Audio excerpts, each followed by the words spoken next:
Well, good evening, airplane fans, and welcome to CAF Warbird Tube.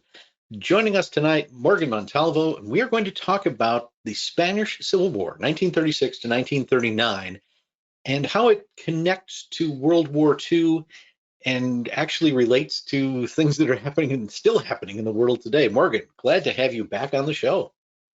Pleasure to be back. Thank you. Yeah, you're in San Antonio, and summer has already set in there, which is wonderful. Tell us a little bit about your background. I mean, how did you get involved and sort of into the Spanish Civil War? My family lineage is Canary Island. Okay. So as Canary Islanders, that's part of Spain, even though it's far off the coast from the mainland. But I've had an interest in the Spanish Civil War probably since my early teens because of the family and then just sort of love for history connections. It grew out of, like most people, World War II.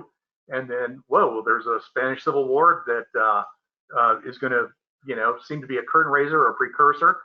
It's certainly attributed by many historians and professional and armchair alike that this was the curtain raiser of World War II. So you couldn't have one without the other. And over the years, I've amassed a collection of books and videos on the subject, probably exceeds 200 right now. So from about age 13 or 14 to now 65, I'm still collecting memorabilia and books and all kinds of media on the war. Wonderful. Well, we're going to get into this deep dive into, well, maybe not a deep dive, but we're going to take a look overall at the Spanish Civil War and really some of the effects, not getting into the specific battles and dates and things like that, but really what it meant to the world in the late 1930s, and like I said, what it still means today. So we'd like to welcome you to Warbird Tube. If you're joining us for the very first time, glad to have you here. And if you're a returning fan, we're also happy to have you back. All right. If you enjoy what you see tonight, please spread it across your social media. We enjoy seeing that, and you can help spread our audience. Warbird Tube is made possible by the Commemorative Air Force. To find out more about the CAF, our events, our aircraft, where our aircraft are touring, and what air shows and events they will be at, go to our website, commemorativeairforce.org, and you can find out where all of our aircraft are being displayed this summer and fall. Now, as you're watching tonight, I know you're going to have some questions. When you do, when you think of something, just type that in the chat box, and we'll try to either answer those questions during the presentation or before we sign off. So with that, Morgan, let's kind of get into, as you say, the understanding of the Spanish Civil War, 1936 to 1939. Right. And between the time that you and I first talked about, or you and Leah and the media staff there at CAF invited me to undertake this, I thought about this and went through a couple of, I guess, versions or, thereof. But I looked at this and said, you know what, we can talk about the nuts and bolts of the war, as you were mentioning a moment ago, or we can look at the underlying factors and contributing elements and acts and occurrences over a long period of time that lead up to what some people think is a very unique civil war. I'm very averse to using the term unique, but there are some things in this conflict that really don't apply anywhere else. So moving ahead here, I changed the title to Understanding the Civil War. So we're not going to talk about the set piece battles and the formations and that sort of thing. We're going to talk about why this conflict happened.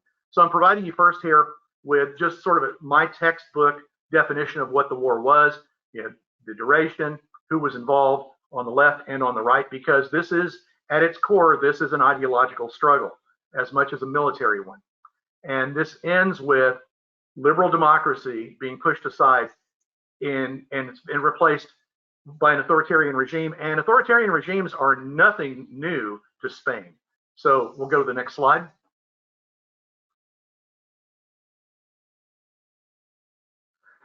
I wanted to come up with some, I guess, avenues or directions from which people approach the Civil War. And Steve, as you and I were mentioning a moment ago, I shared with you the story of a prominent theologian who says, when you look at the book of Revelation, you've got to be crazy to want to open it, and you're going to be crazy when you're done with it. So the same thing applies with the Spanish Civil War. A lot of my friends who have asked me about how to approach researching the war and learning more about it, I sort of paraphrase that and say, look, you're crazy to want to jump into it with both feet, and you're going to be crazy when you're done, and I want to talk to you then, and we'll compare and contrast what you believed coming into the conflict and what you know about it now. So these are kind of my top six. So what happened in isolation or in combination that led up to the war? Some people take this purely historical approach. I just want to know from this point in 1936 to 1939, what happened in this geographical area, and I want to exclude everything around it in order to understand it better. That might work for some people. Certainly for Spaniards, because today's generations are looking at it as a familial as well as a historical event. The timeline approach works really well. You know, where does it fit on the timeline? Why did it happen where it did? I like to tell people that if you approach it that way, you're probably coming to it like I did from World War II. And there's a couple of caveats. It begs that you're going to apply the stereotypes of World War II to this conflict, and they don't always apply. And the other thing is that you might engage in some unconscious confirmation bias. What you believe to be your truth about the Soviets or the Germans or the Italians or any other warring factions that had a role in the war in Spain have to be the ones that you bring with you when studying this precursing conflict. Contextual linkages, well, human beings always want to look for connections. I think that's a great way to look at it. Sometimes people start with the war and then work their way out in both directions. Other people start before the war, work their way through it, and then try to gain a better understanding of World War II. With regard to the ideological and political approach, in this day and age, everything is ideology and politics, right? So this works for some people. I think it works particularly well if you're open-minded about how you view certain political movements and you're willing to learn and not judge, because there are some movements in Spain politically and ideologically motivated by special conditions in that country that go back decades. You can apply some external politics and ideology to the conflict, but you're going to have to shake and bake it carefully because so much of it is homegrown. And then literary, you can look at, as I have, you can look at the newspapers of the time, and you can understand it through the lens of what people in mass media, and I argue that the Civil War was the first mass media war. We talk about Vietnam being the first mass media war, and you know it played out in people's living rooms, but newsreels and mass media publications, magazines, radio shows by parties on one side or the other, sympathies one side or the other in the conflict, drove the world's opinion of the Civil War. And you can look at it through that lens, and then from the, you can also, at the same time, you can look at it through the academic lens. Some of these vast histories of the war began to be written even while the war was still happening, and then were finished later on. And then others are reflective pieces that, you know, appear decades later. Sometimes memoirs that families discover, and they find that one of their relatives took part in the conflict. Next slide. Most people will look at Spain the way we Americans would look at it, maybe the way a tourist would, maybe the way a student would, and we see the image on the left. We see the cities. We, as students of the Civil Wars, we begin to gain some knowledge of it. Okay, where is that city where this battle took place? What happened on the Ebro River? What happened at Santander? What about the siege of Madrid? And we look at it sort of simplistically. Spaniards look at their country through the lens on the right. These regions of Spain and these areas that have their idiosyncrasies, they have their own traditions. You see a couple of arrows there at the top, the Basque country, and most folks know that that's a different culture, it's a different language. People are still arguing decades, even centuries later, about what is the origin of the Basque language. Nobody really seems to have a definitive answer. And then over to the left, to the right, you've got Catalonia, its own language and traditions and culture. And these are two areas that have long fought for autonomy or home rule, and at some points even independence. So they have strong roles to play in this conflict as well. Next slide. So 5 major contributing factors, to my mind, that drove the Civil War. The first, you've got Spain, this world power that conquered the Americas and conquered even parts of the Pacific and amassed this immense wealth, and then turned inward, didn't maintain its place in the world. It lived on its wealth, and it didn't progress. So as a result of that, by the beginning of the 20th century, Spain is a backwards country. And in many ways, it's exhausted that wealth from those centuries before. Along the way, in the 1800s, you have these Carlist wars of succession. And these are sort of those Napoleonic type wars where people are trying to establish their chosen one among brothers, sisters, and cousins as to who's going to sit on the throne. And these Carlist wars influence deeply not just the politics in terms of elected and representative government, but also the monarchy of Spain, even moving as far forward as Juan Carlos, who took over when Franco died in 1975. Economic isolation is related to the first element there.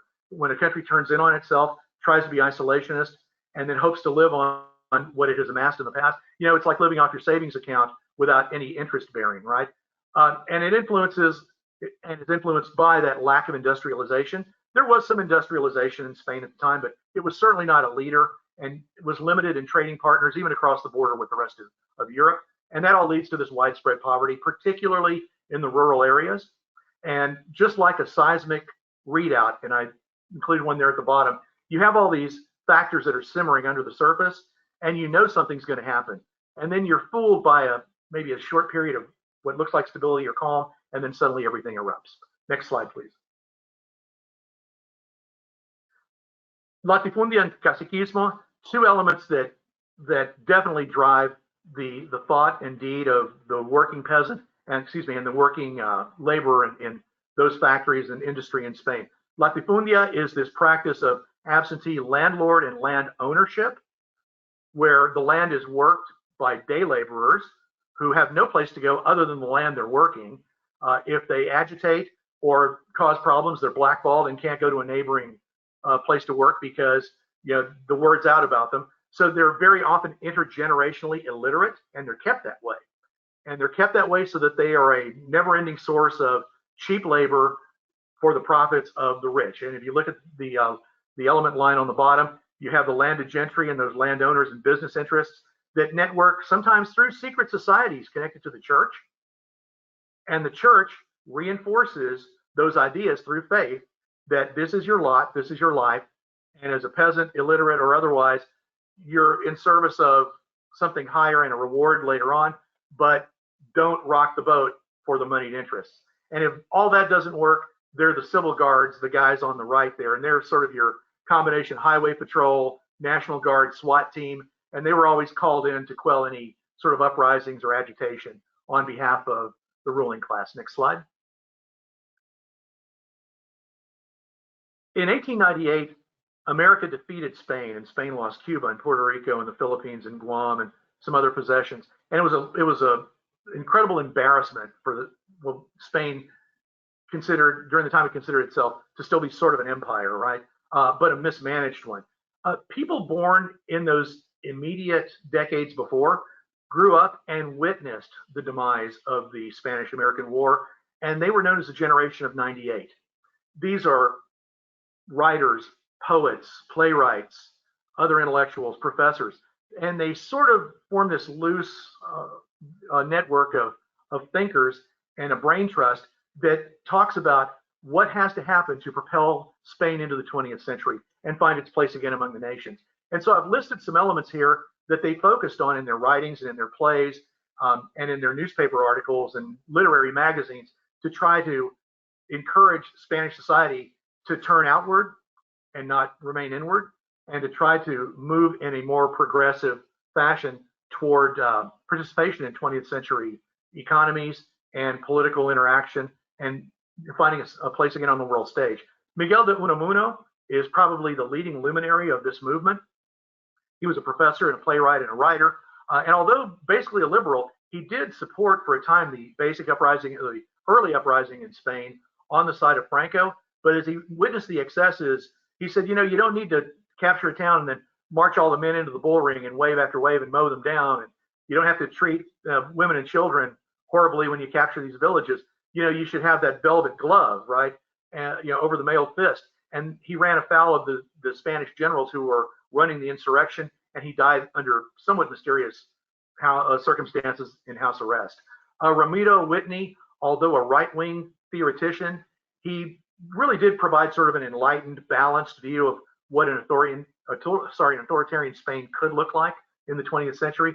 And Consuelo Poole, also a writer, she was a self-trained telegraphist who became a labor organizer, and she was also a suffragette. Women did not have the vote in Spain at the time.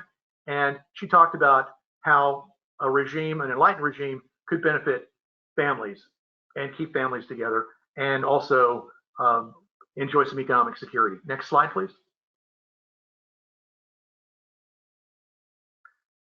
this is where the fire hose really sort of increases volume at this point.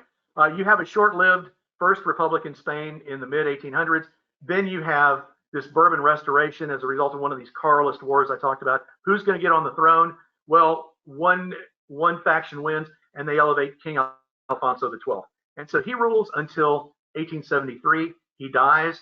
At birth, a year later, his son, King Alfonso XIII, becomes the head of Spain. He is expected to rule as an infant. He has a regent who sits at his side until he comes of age and basically advises him. Spain is going through all sorts of tumult at the time, and all this instability manifests itself in uprising and strikes and miners' revolts. And once again, as always, Spain calls in the army and the civil guard. This happens well into the early days of the 20th century, and the Spanish army, which had fallen into disrepair, is trying to maintain possessions in North Africa. They are fighting the Rif Berbers, a group of an amalgamation of Arab tribes at the time, and they suffer what even today is considered the most horrific defeat of Spanish arms in the modern era. The attack and then the defeat at Anual in 1921, another huge embarrassment for Spain. As a result of that, a general named Miguel Primo de Rivera steps up and says, look, you need a strong man to come in and restore order. I can do that. He has some initial successes, and he launches, for example, a public works program to try to gain the trust and the support of the outlying areas, the peasants, and then the industrial workers. But quickly, these public work projects become graft for business interests. It's always the same thing, right? There's greed and there's fraud at these various levels. He serves to 1930. He ultimately has to step down. King Alfonso goes into exile, and almost spontaneously, a second republic is declared. Next slide, please. As before, the Second Republic does what the governments before tried to do. They're successful in deposing the king. They demand and get a new constitution. And here are some of the other goals that they want to achieve. They want to get the church out of everyday education. They want to get more rights for women and families. They want to attempt land reform. Certainly, Catalonia and the Basque Country, as before, are agitating for home rule or autonomy. They want to see if they can grant that. And then, of course, more workers' rights. This, in turn, infuriates the far right. They turn to their support in the church, and the CEDA, this amalgam or this association of right-wing groups, comes together, and they form a political party, the SEDA. In 1934, there's an election to be held. At the same time, seeing the rise of right-wing religious sort of authoritarianism, the left launches this series of uprisings, revolts, strikes. Once again, they call in the army and the civil guard, and Spain is sort of teetering on the brink. The country does survive this series of clashes between left and right. President Azaña in 1935 calls for elections, and in 1936, an election is held. The SEDA has the largest singular party number of votes, but a coalition of liberal groups outweighs the progress of the SEDA. And when all put together, the leftist groups together gain a majority in a coalition government. And it's right back to the same thing, land reform. And now they see America and think, well, Social Security is working in America. Maybe it could work here. Now we're really on the brink of war. And by 35 and 36, there's a series of daily political killings, drive-by shootings, leaders gunned down on the sidewalk, factories blown up, and then a lot of anti-clerical activity, which you'll see in the next slide. The far left decides to exercise its opposition to the church by launching these sort of senseless and horrific and shock effect deeds. They disinter nuns from cemeteries and display their coffins and their remains on the steps of churches. They vandalize and ransack and burn churches. And they say that they are justified in doing this because the church, as you see on the bottom panels, is constantly allied with the military. It's constantly allied with the moneyed classes and those of influence and power. So they see the church as the enemy to progress, and they declare essentially an open war on Catholicism in Spain. Next slide. And now we're just days away from the Spanish Civil War. And as these forces line up, we get a quick look here at who they were. You have elements of the military that wanted to stay loyal to a duly elected government, some of the law enforcement, civil and assault guards sign on with the government. They want to help maintain order. Trade unions and workers jump in on the side of a duly elected, liberal, democratically chosen government.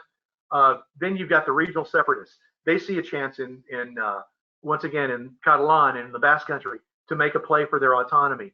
And then you've got workers who jump in and are very quickly armed, immediately prior to and then at the beginning of the war. And then, of course, here come the foreigners, the volunteers and the advisors. On the right, you have the Army of Africa. You have some other highly trained municipal or territorial Spain units that decide they're going to sign on to the revolt.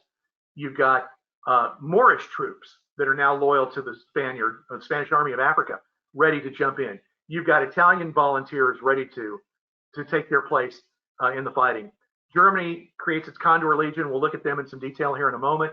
And then you have these political elements on the right, the Phalange, the Carlists, and then some other elements that pop in on the side of the right and say, you know, they're all in for a maintenance of authoritarian government and a replacement of liberal democracy. So next slide. Just a very quick snapshot of some of the groups on the left. They tend to be either purely political or a mixture of labor and political. The CNT was a trade union that leaned anarchist. And I want to mention a couple of quick things. Anarchy in the strictest political sense is not what most kids have always thought anarchy is, the circle with the A inside of it. There's no rules and we're just going to have chaos, right? Chaos and anarchy are two different things. Politically speaking, anarchy is the absence of rules because you don't need them, because everybody is just going to naturally do the right thing. So no rules because none are needed. Syndicalism is a sort of 90-degree shift in an economy. In the Western economic model, we look at management and labor, it's sort of horizontal. And then in the Spanish liberal view of the economy, the way it should operate is vertically. You would have councils of workers based on whatever the sector of production is.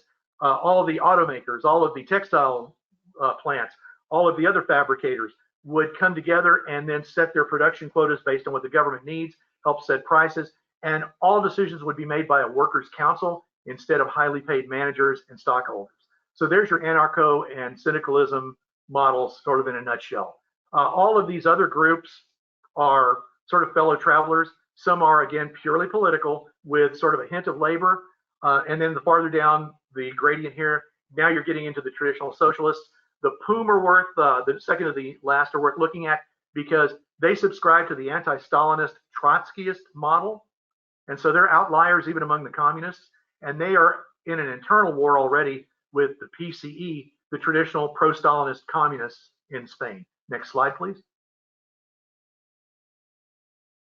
On the right, probably the best known political militia movement supporting Franco are the Falanges or Falange in Spanish, originally created by three sort of intellectual dilettantes, one being this attorney here, Jose Antonio Primo de Rivera. He is the son of the dictator who ran Spain from 1923 to 1930 after during the time that the king was abdicated, or the king abdicated rather. So the Falange is handed, you know, its shirt in the elections of 1934 because it's such a small movement. So it amalgamates with something called the Hons, which I'm not going to get into the Spanish there, the Juntas Ofensiva. This is a weird sort of left-right sort of love affair between liberalism and fascism that synthesizes in this small group of political thinkers, but they are appealing to the Falange because it needs membership, and the Falange is itself sort of left-wing and fascist at the same time. It almost defies description. They're identified by their blue shirts. Later on, the Falange is going to be amalgamated with the Carlists, who we're going to look at next, in a politically expedient move by Franco to unify these groups into one big militia he can count on during the Civil War. But it loses all of its original revolutionary meaning. Next slide, please. A quick question. All these groups that you're describing, Sean, who's watching tonight, are these all geographically separated, or are they more national movements? How is that kind of playing out? The trade unions are going to be represented in the cities, okay, because that's where there is organized labor and some semblance of mechanization and industrialization. There's not really strong representation in terms of the socialist and socialist and communist ideologies in the outer rural areas because you have so many unskilled and illiterate peasants that it's hard to grasp the synthesis and the theoretical meaning and the sort of intricacies of socialism versus communism and what flavor or brand of communism. There is some organization, but as usual, it's quickly stamped out by the civil guards. One exception are the Carlists. The Carlists, and we're back to those wars of the 1800s, they're located in far north Spain in the province of Navarre, a little bit of the Basque country. They have been well armed and well organized for, at this point, 70 or 80 years now in their fight to restore what they believe is a legitimate kingship to Spain. And then Franco takes the Carlists, who are incredibly adept at mountain warfare and shock tactics, with this phalange, which is a bunch of political students and urbanites who see themselves sort of in the model of more of the Italian black shirts than the Nazi brown shirts, and they're looking for meaning. But they both have large memberships by this point, and so they're amalgamated. And what you see in this picture in the middle is a phalangist on the right, a phalangist on the left, a Carlist on the right, and in the middle, the head of the Foreign Legion, the Spanish Foreign Legion, not the French, Millán Astray. And so what Franco does in this sort of political union, they take the blue shirt of the Phalange and the red boina or beret of the Carlists and put it on this new combined militia. And as I said earlier, it just loses all meaning politically or ideologically. But these guys are willing and adept soldiers, and they're very useful to Franco. There's a banner on the right showing a typical Carlist identifying, flag on the battlefield. And many of them would go into battle wearing these embroidered or metallic détentes, which are sort of an amulet to protect them from the bullets of the communists on the battlefield. I mean, theirs is a really mysterious view of life to begin with. And they're a great study just on their own. Next slide, please. Here you have what I consider to be the top three sort of theoreticians and movers and shakers of the rebellion. General Sanjurjo on the left had staged a revolt earlier in the 1930s. It was unsuccessful. He initially was condemned to death. It was commuted to a prison sentence, then ultimately an exile. So he was in exile at the time the revolt takes place in 1936. He is flying back to mainland Spain to take command, what he believes is his rightful place as commander of the rebel forces, who we're going to talk about in a moment. But there's a plane crash. And some people say that it's because the plane was overloaded. Others say it was overloaded because he brought all of his trunks full of all his fancy uniforms and all of his accoutrement from his days as an active general in the Spanish military, and the plane went down. Others say it was sabotage.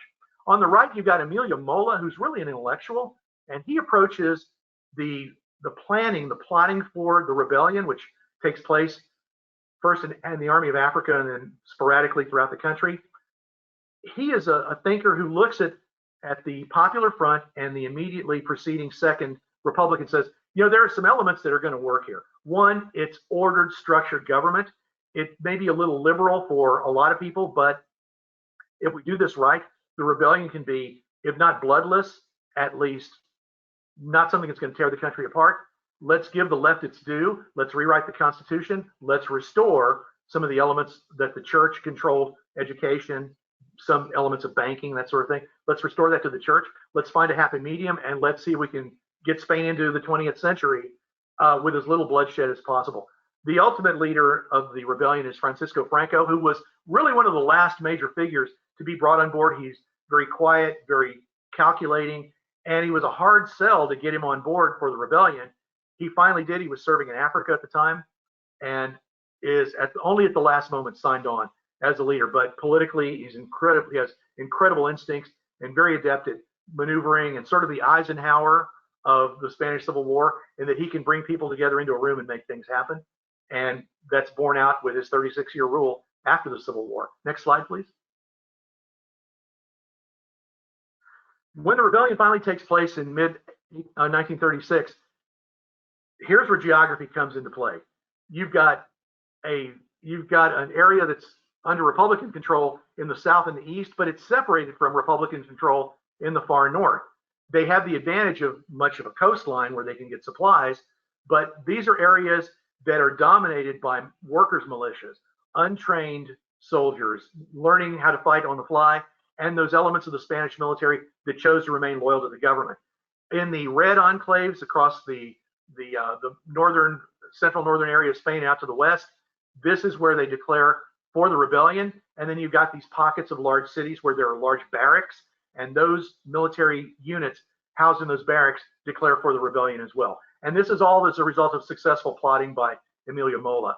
And right away, what you have is the top two panels. You've got well-trained, experienced military elements that know what they're doing on the battlefield and know how to conduct and prosecute a campaign against untrained, learn as you go militia people, trade unionists, students, farm hands, trying to learn the art of war while the bullets are flying. Next slide, please. Very quickly, this rebellion looks like it's going to collapse. Not only because of the geography of, the major units that are in these barracks in these large cities are being overwhelmed, and that's where much of the inventory, the military inventory is, the guns, the cannons, the shells, everything you need, the airfields. And so the rebels turn to a German shell company that's working in Spain on natural resource deals. And they said, look, we need a hand and we need supplies. We need whatever we can get in order to prosecute this rebellion and make it happen. So a shadow company is set up through Lufthansa, and they retool these Ju-52s. They fly them to North Africa, where the bulk of the Army of Africa is, and can turn the balance. And over a series of weeks, they air transport these mostly Moorish troops in the early days. They send the Moors, who are their own shock troops, to the battles first in order to prosecute the war in an extremely brutal manner and hopefully turn the tide in favor of the nationalists. And so lots of troops are airlifted, lots of supplies are airlifted, and this is the beginning of Germany's commitment to the rebellion in Spain, which becomes, next slide, the Condor Legion. And the Condor Legion is best known for its air elements, and I provided a selection of some of the better known aircraft that flew in Spain during the war. And Germany is, of course, retooling at the same time. It has a sort of a recently unveiled secret air force. They were training in Italy. They were training even in the Soviet Union. And now they've taken the shades off of this new German military. They have decided to reject the Treaty of Versailles, and now Germany is going full bore into retooling for what is obviously sooner or later going to be an armed conflict. And what an opportunity to try some of these planes that were designed publicly for one purpose, maybe as mail planes or transports, and are easily retooled as bombers or attack aircraft. And so here you have some of the major players in the Spanish Civil War, aviation-wise, some of those types, and these names are synonymous with the Luftwaffe in World War II as well. So this is where the proving ground view of the Civil War really emerges from. That now we've got external forces sending their best resources to see what happens in a modern opportunity to wage war. Next slide, please. Less known about the Condor Legion, they brought their 88 millimeter guns. Later, they brought over some of their light tanks. Again, these are the elements that help create later the Blitzkrieg, but in the early days are simply known as combined arms warfare. And ultimately, about 19,000 Germans served on rotation through Spain during those 3 years, gaining experience for what later would be the Wehrmacht. Next slide. So on market day, the population of Guernica turns out to do its shopping and preparations for the week. And as they look up in the sky, they hear the drone of aircraft. Above them is the Condor Legion. And first the bombers come with high explosives. Then they start dropping incendiaries to set the ruins alight. Soon after that, the HE-51s, those small biplane fighters down on the bottom left, come in to start strafing survivors and visiting more misery upon the inhabitants of the town. And wave after wave of German and later a few Italian aircraft take part in this attack. It's considered the first terror bombing of a city. Certainly it's not a large city, it's a market town, but its strategic importance, if you lost me there before, I mentioned that several roads come together in Guernica. It's a transit point, and then immediately outside of the town, you've got an arms factory. So that's the justification publicly. There's been several over the years, conspiracy theories. Some elements on the right say, well, no, the Condor Legion didn't bomb the town. The miners nearby blew the town up because they wanted to create a false flag to make the nationalist forces look bad and kill large numbers of people in the town in the process. So you can buy that if you want to. This town suffered so severely that it was shut off after the war to the outside world, and it didn't reopen again, I think, until 1975 when Franco died. In 2004, just a short personal story, I was in Spain following up with relatives, and my wife and I were driving across the frontier from France into Spain at last light, made our way into the Basque Country, and we were able to drive through Guernica just coincidentally at midnight. And I saw the turnoff, and I said, wake up, dear, we're going to pass Guernica, and she had no idea what this was. So we drove through the town, and there is a curious amalgam of surviving old architecture, sometimes grafted onto newer architecture. The town is eerily silent at midnight, and the only people out that night as we drove through were those folks late night at these small little middle of the block neighborhood taverns and bars, kids playing with toys out on the sidewalk, exercising that that unique sort of siesta and then late night life that is so well known to and in Spain. But anyway, this is the signature event that the Condor Legion is known for, the terror bombing of a city with modern aircraft. Next slide, please. And it's immortalized by Pablo Picasso. This is his large mural titled Guernica. And in the town of Guernica, there is a large tile wall that replicates this masterpiece. And it keeps alive the memory of this, what people call an atrocity. And I can't think of any other word to describe it. But it certainly is the curtain raiser for the bombing of Rotterdam and London and so many other European cities.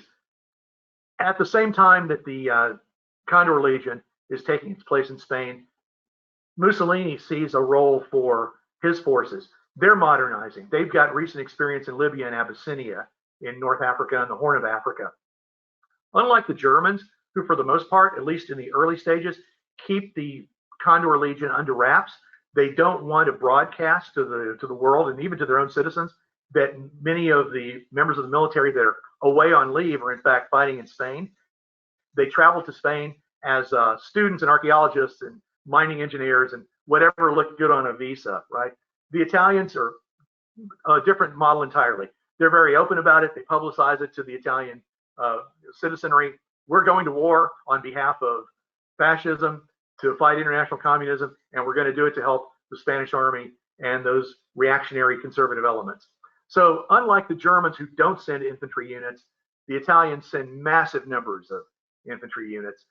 They also send their small tanks to be employed in sort of their own model of combined arms operations. There's a painting there, which was really a poster that you would have been able to see in many Italian towns. That, your CTV, your Troppo Volontaria, is fighting on your behalf to push communism back in Spain. And they also send their latest aircraft to test them as well.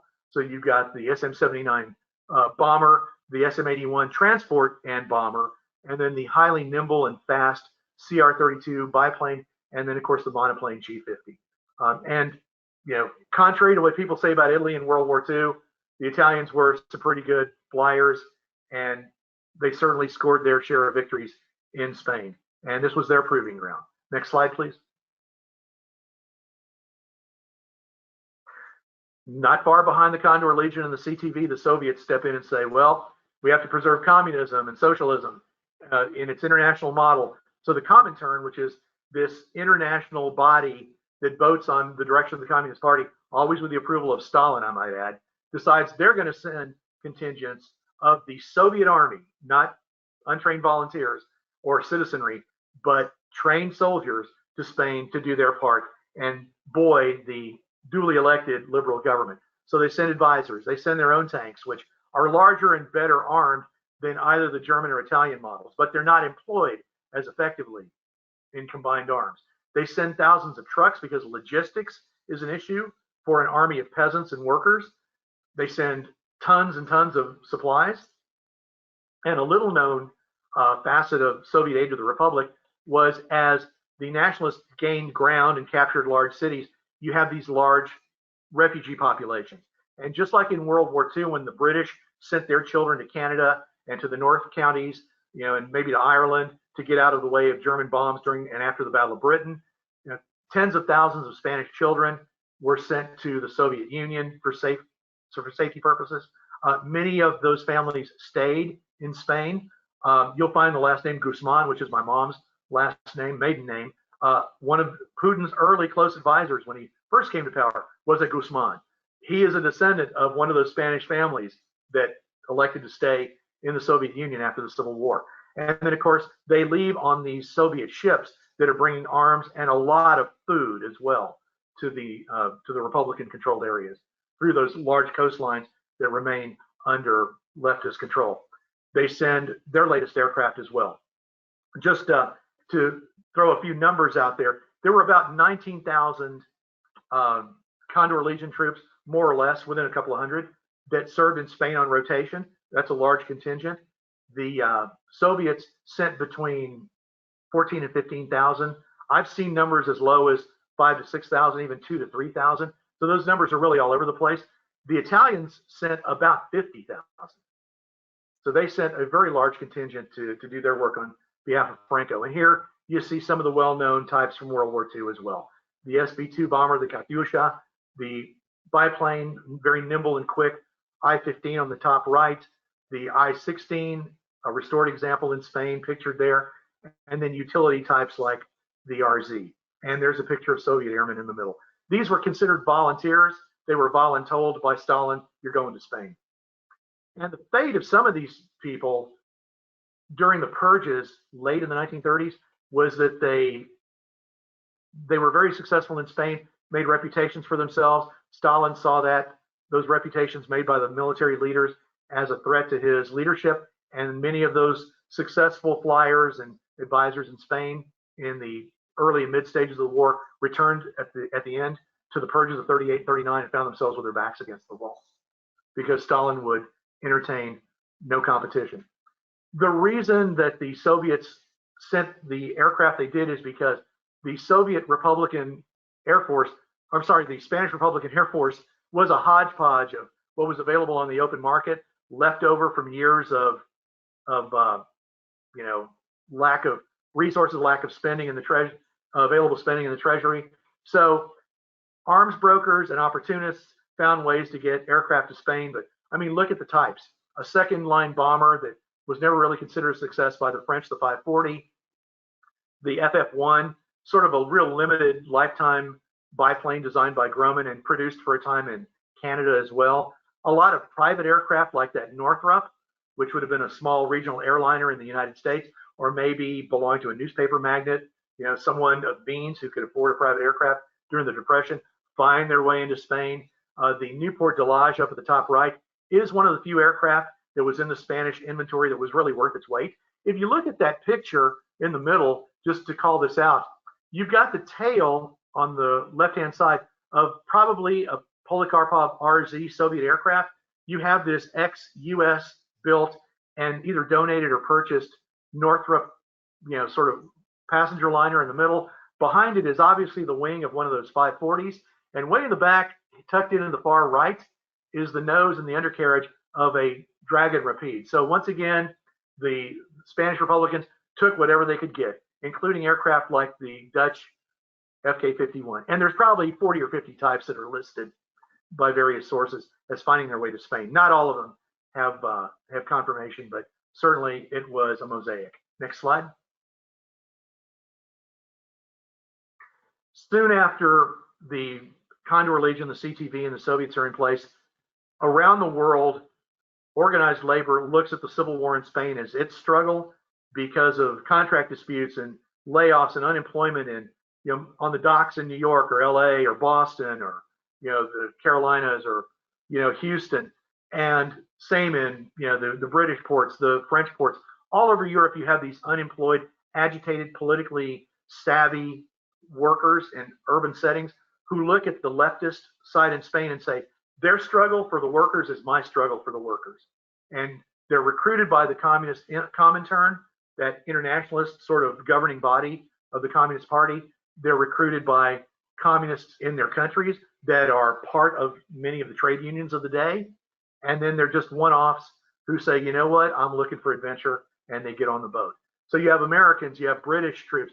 The Thälmann column on the right, these are expatriate refugee Germans, Jews primarily, intellectuals who would have found themselves quickly in the concentration camps, the early days of the camps, once Hitler took power.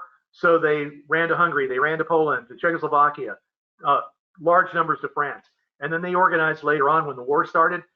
When they heard that Germans were fighting on the side of Franco, they organized to fight on the side of the Republic. So German versus German. And a very profound and well publicized and important element of the Republican International Brigades are that they were multiracial, multi-faith, multi-ethnic.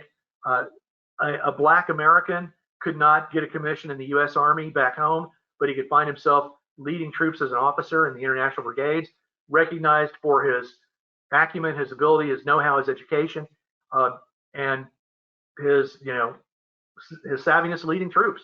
And so recruiting for the International Brigades, as we see bottom right, the posters, the ads in newspapers and magazines take on a very multiracial, multi-ethnic flair. So there's room at the end for everyone. All are welcome. A large number of women join the International Brigades from America and the UK to serve as nurses managing the Republican hospitals. Next slide.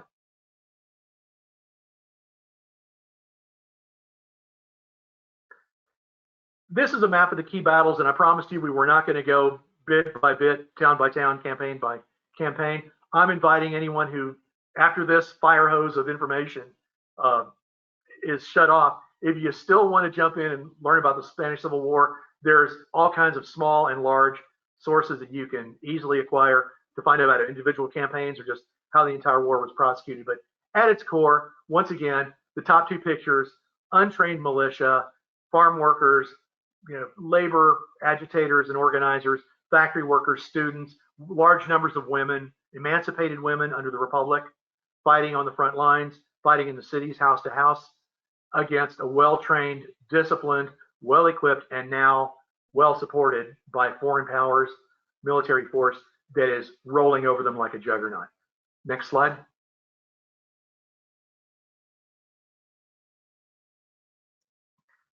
Finally, in 1939, under a prearranged agreement, in November of 1938, the International Brigades agreed to leave. So there's a large, and I'll cover this in another slide, there's a large victory parade. They leave, and for the last few months, critical last 6 to 7 months of the war, the now very ragtag, ill-equipped, ill-supplied Republican Army is on its last legs. The Soviets have begun to pull out. The Germans and Italians have no intention of doing the same.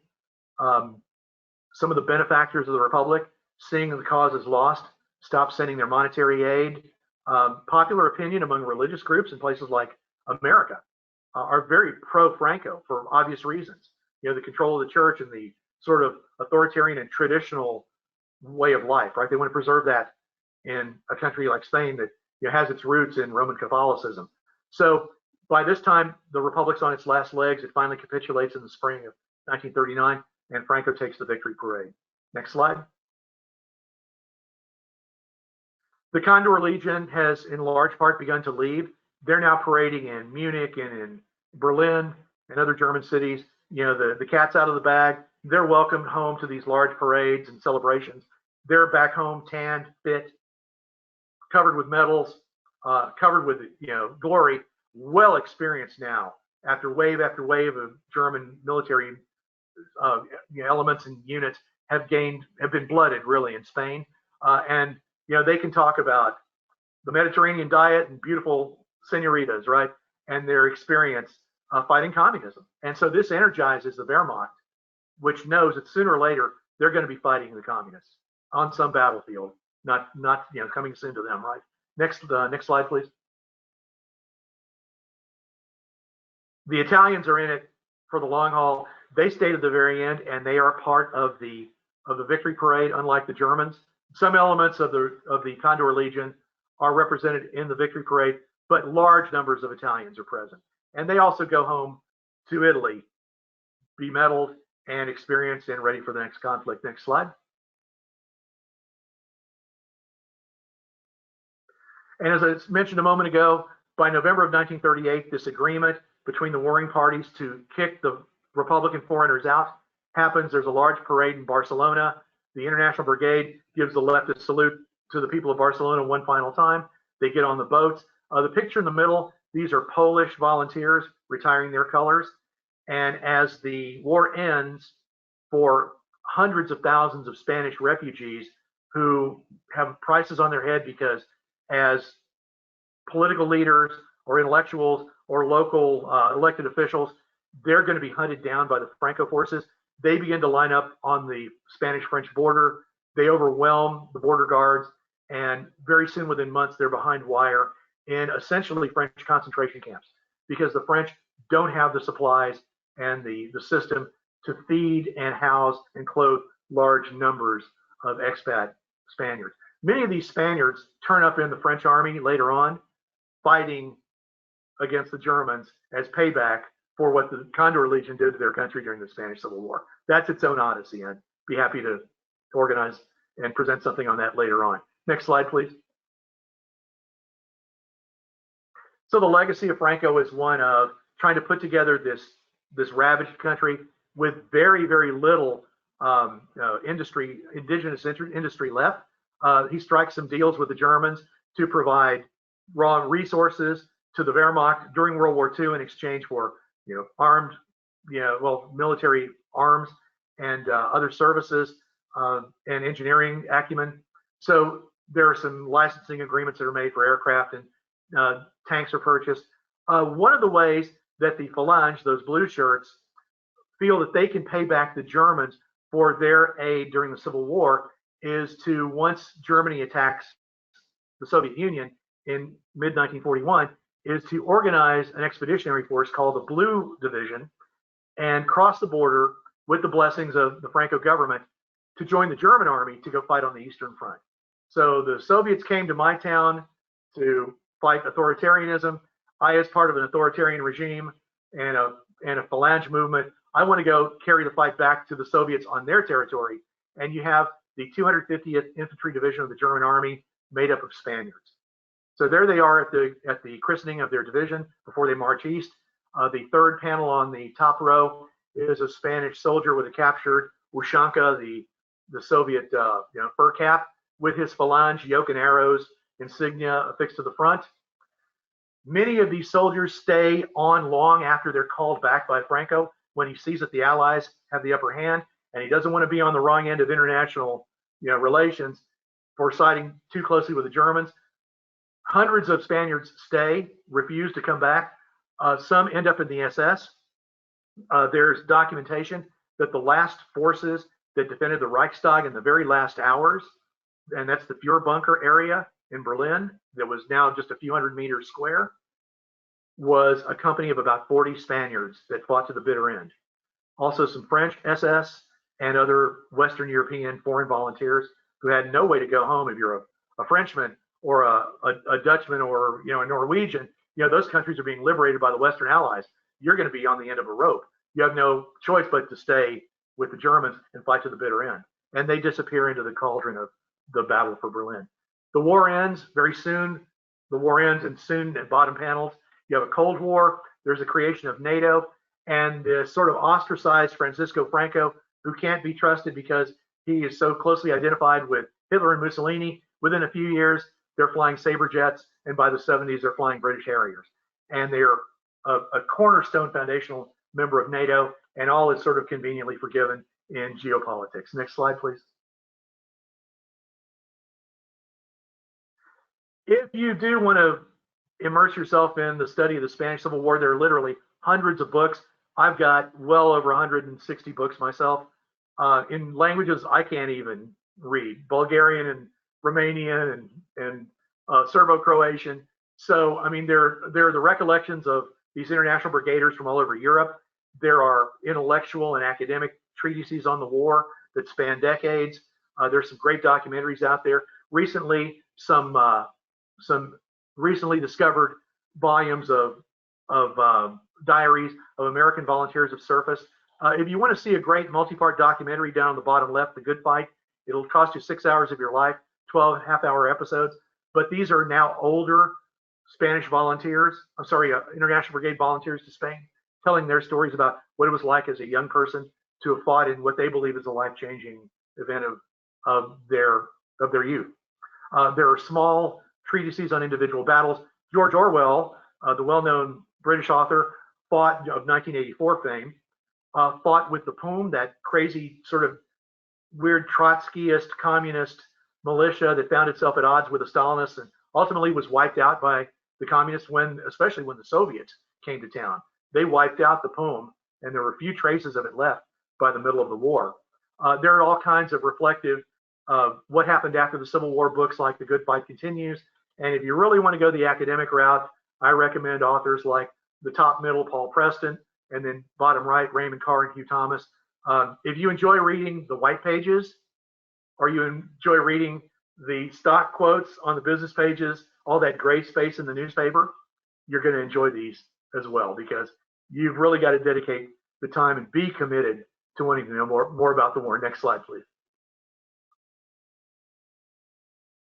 There are across Europe and here in America trusts and other organizations and associations that keep alive the memory of the International Brigaders. You can find them, and they still have strong membership and interest in places like Wales and Scotland and Ireland because of their industrial and labor tradition. And of course, the Irish fight against the British, right? So you've got that sort of politicized, romanticized, come on, you black and tans type, attitude about home rule. And so you've got these study groups, you've got authors, you've got speakers bureaus, you've got town halls that have a room set aside in memory of their International Brigaders.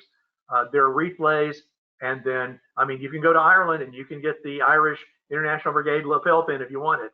It's available in many parts of the country. And then here in America, you have the Abraham Lincoln Brigade Archives, and they publish the volunteer. And just when you think you can't find some new morsel or tidbit or other piece that fits into that mosaic of this large puzzle called the Spanish Civil War, the volunteer comes up with yet another reflective article, or another until now recently discovered diary from a brigader, or some other element of academia that uncovers something new as archives are opened.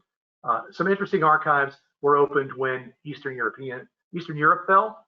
That stamp, by the way, for years, the German Democratic Republic, East Germany, issued stamps in honor of their communist-oriented international volunteers, international brigaders. Next slide, please. And how do I bring it all together for the Commemorative Air Force and its members, fellow members? Here's the lineage. On the left, you have an early model preserved HE-111 bomber. This was a Condor Legion bomber given to the Spaniards at the end of the war for their use. So it was operated by the Germans and later by the Spanish Air Force. It's preserved. During the war, Spain needed to rebuild its armed forces. The logical partners were Italy and primarily Germany. So the Spanish government negotiates agreements to build under license key German types. One of them is the HE-111 bomber. And at the end of the war, when German engines are no longer to be had, those bombers that were built in Spain, part of the Spanish Air Force, are re-engined with, of all things, Rolls-Royce Merlin engines, which you can find in a Spitfire or a P-51 Mustang. So interesting. And over time, these bombers are taken out of inventory. They go into private hands. One of them, for a time, was part of the CAF inventory out in the Arizona wing. In the middle, the Ju-52, tried and proven as both a transport and later modified as an ad hoc bomber. Licensing rights granted to Spain during World War II to manufacture the Ju-52. They were continually operated into the 60s, even the 70s. They're ultimately retired to museums. Some are put on the open market, find their way into the hands of collectors, and the Commemorative Air Force for a time had a Ju-52. And on the right, the early model of the Bf-109, the Messerschmitt, that was proven in Spain, fights all the way through World War II. Same thing, the Spaniards negotiate an agreement to build Messerschmitts under license. They build them during the war, rely on Germany during the war for engines. Suddenly the war's over. The supply of Daimler-Benz engines goes kaput. They turn to French engines for a time. They don't really work out that well. And as with the HE-111s, the natural next choice is the Rolls-Royce Merlin engine. So you have the Spanish Messerschmitt. That's a picture of Spanish Messerschmitts operating over Sidi Ifni in the late 1950s during yet another conflict involving the Spanish army and rebellious political groups in North Africa, the Sidi Ifni War. And then those planes find their way onto the civilian market, into museums. They appear in the cornerstone, milestone Battle of Britain movie made in the late 60s.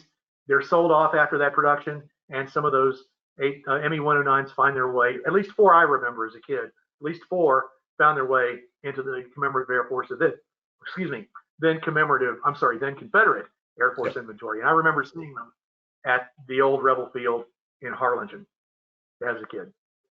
And that's all I have for you. So once again, I call it a fire hose. I hope the volume and the speed of it wasn't too challenging, but there's so much more to learn. There's so much more to share. And thank you for your attention this evening.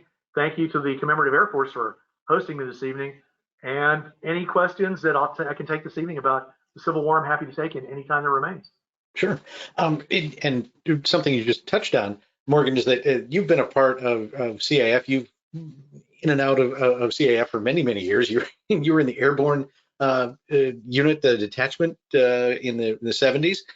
So you do have an appreciation for what the Commemorative Air Force does. So I just wanted to point that out for our audience, is that not only is he a historian and a journalist, but he's also been a CAF person for a very, very long time. So we thank you for that. If I might volunteer, my first visit was probably at 9 or 10 years old to the original Rebel Field at Mercedes, Texas. Yeah. And then they were invited to Harlingen, and they were given hangars and other office space and a headquarters complex there. I spent many summers with my aunt and uncle down in Harlingen, volunteering at the Rebel Field in Harlingen, working at the museum, working in the hangars, basically schlepping parts and answering phones and doing whatever needed to be done during those grade school and middle school years. And then, yes, later on in college, I was a member of the CAF Airborne. So we jumped at some air shows, and I do have in my logbook some jumps in probably that JU-52 pictured middle bottom. That's great. Well, back to the topic at hand for tonight, for the Spanish Civil War. Given when we're looking at the maps, we see Spain, and then there's Portugal. And what was going on with Portugal during all of this conflict? Did they just sort of hands off, or were they involved at all? They were involved sort of tangentially. Okay. Portugal was at that time certainly the poorest country in Western Europe. They did play some role in World War I, but they were also sort of isolated and focusing on their overseas territories in places like Equatorial Africa and the Far East, where they were in competition with the Dutch for trading routes and light manufacturing and certainly agriculture. So they were worried about maintaining their colonies. There was a military government in Portugal on and off throughout those decades, and the Portuguese government at that time did lend tacit support, opened its borders for supplies to filter from Portuguese ports to the frontier in those areas where the nationalists were in control. There was a Portuguese element that fought on the Franco side as well. So there was, sort of look the other way support. And so while not officially involved, Franco could certainly look to the authoritarian rule and the right-wing rule and government in Portugal for assistance when needed. And speaking of Franco, history books that, or at least references that I've read, is that for the most part, Spain was neutral during World War II, although leaning toward the Axis. But from some of the information that you brought out tonight, they may have been leaning a little further toward the Axis with actually deploying troops. But was there a reason why Franco kind of wanted to stay neutral during the war? Yes, the first reason was that the entire country was ravaged. Okay. The estimates of how many people died in the war, and certainly skilled tradesmen, intellectuals, teachers, professors who died in that conflict, weakened the economy and weakened the educational base. So you've got a country that very rapidly needs to rebuild itself while a world war is unfolding. And so in order to sort of keep the Germans at bay, because they knew they were going to have to pay back that favor of the Condor Legion, Franco signs bilateral agreements with the Germans to provide key resources and natural resources, key materials out of Spanish mines to the Germans in exchange for an easing of the pressure by the German government to get to get Franco to sign on to the war on the side of the Axis, because they're looking at Gibraltar, owned and controlled by the British, North Africa, and of course the fact that control of the Mediterranean, that choke point at Gibraltar, could be controlled by the Spaniards if they were on the side of the Germans, and basically paid to the British efforts in North Africa to keep the Germans from the oil fields of the Middle East. So he does it by trading natural resources for time. And then the other thing, just political expedience and sort of common political sense by a survivor like Franco. You know, you've got these Phalangist and Carlist militias in large numbers who have always been aching for a fight. I mean, they were your political gunmen before the war.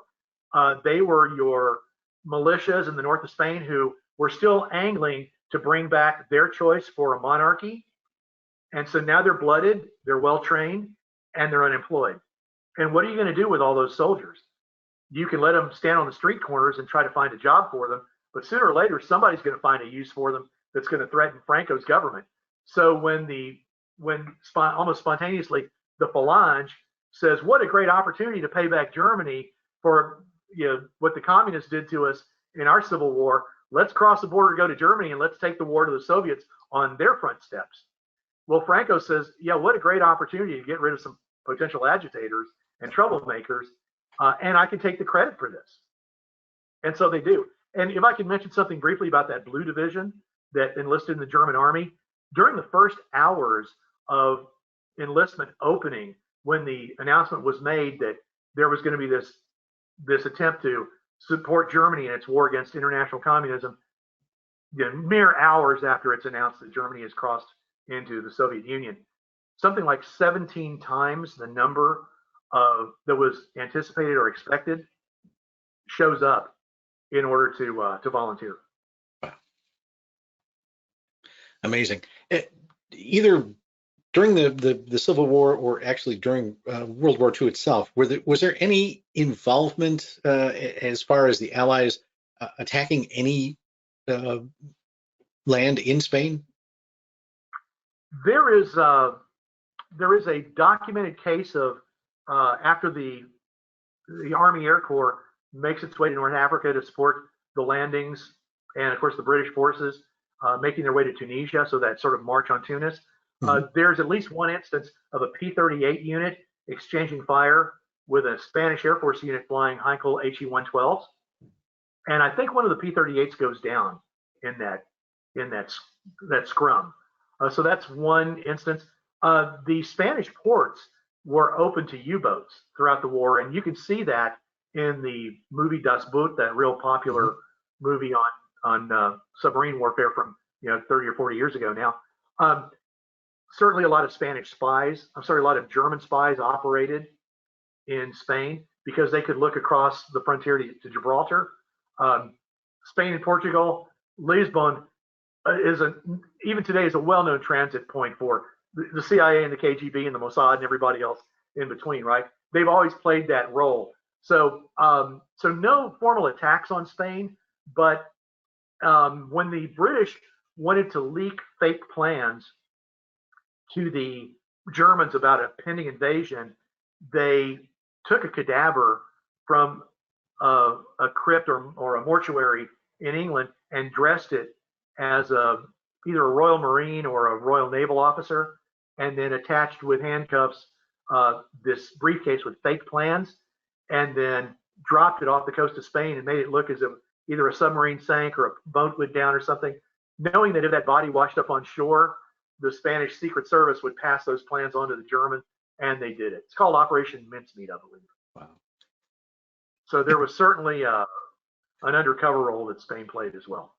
Oh my goodness. And Spanish ports were open to refueling and resupply of U-boats, as were bases in the Canary Islands. Amazing. And as I said earlier, when you'd kind of gotten knocked offline, is that this is, you just keep peeling back the layers of the onion, and there's another story, another aspect to this that really is just amazing.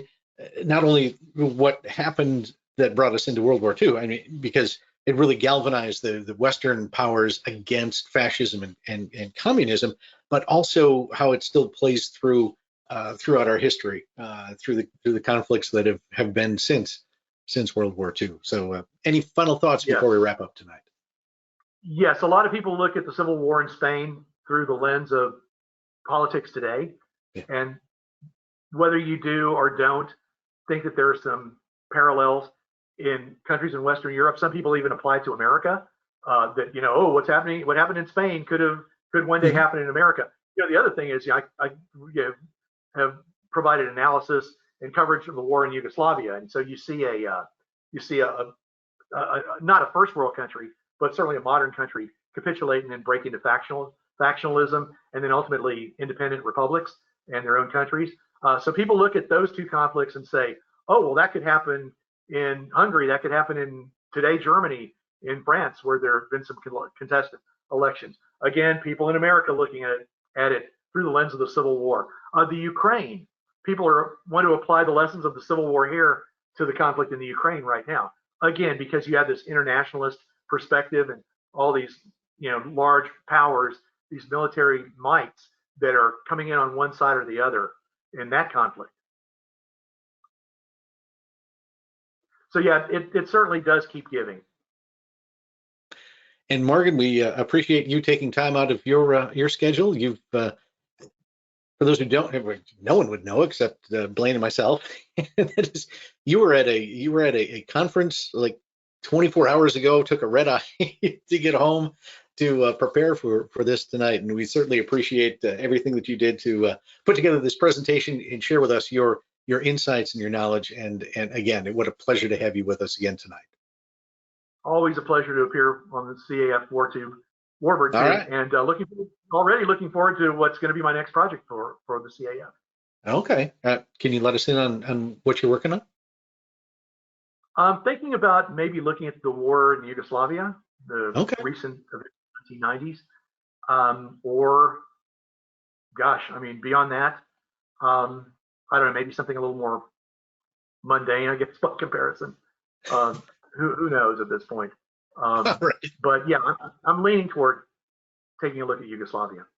Sounds good. We'll get you on the schedule. Outstanding. All right. Thanks to everyone. Yes, and thank you, all of our loyal Warbird Tube watchers tonight. We appreciate you sticking with us tonight, and we'd love to hear your thoughts on the show or any ideas you have for future topics. Just drop us an email at media@cifhq.org. Again, as I said at the top of the show, if you enjoyed tonight's content, please share it across your social media platforms. And remember to subscribe on YouTube and click the bell icon. You'll get notifications when our new episodes are posted.